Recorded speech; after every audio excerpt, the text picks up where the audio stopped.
Sometimes we block someone on Facebook because of an argument, unwanted messages, or simply to take a break.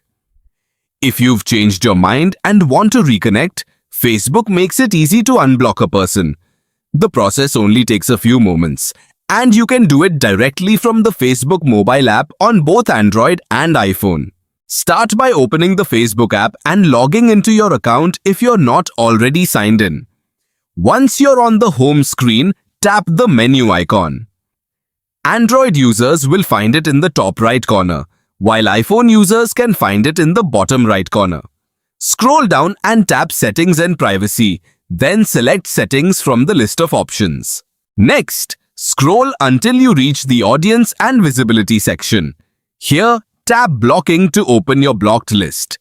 You'll see every Facebook profile you've previously blocked.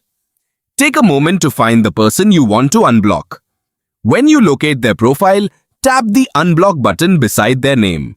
Facebook will display a confirmation message explaining that once you unblock someone, they will be able to view your public posts, send you messages depending on your privacy settings, and interact with you again. It also reminds you that unblocking someone does not automatically add them back as a friend. If you're sure you want to continue, tap Unblock once more to confirm. That's all there is to it. The person is now removed from your blocked list. If you want to reconnect, you'll need to visit their profile and send them a new friend request, as Facebook doesn't restore previous friendships automatically. Managing your blocked list is a useful way to stay in control of your privacy, while giving you the flexibility to reconnect whenever you choose.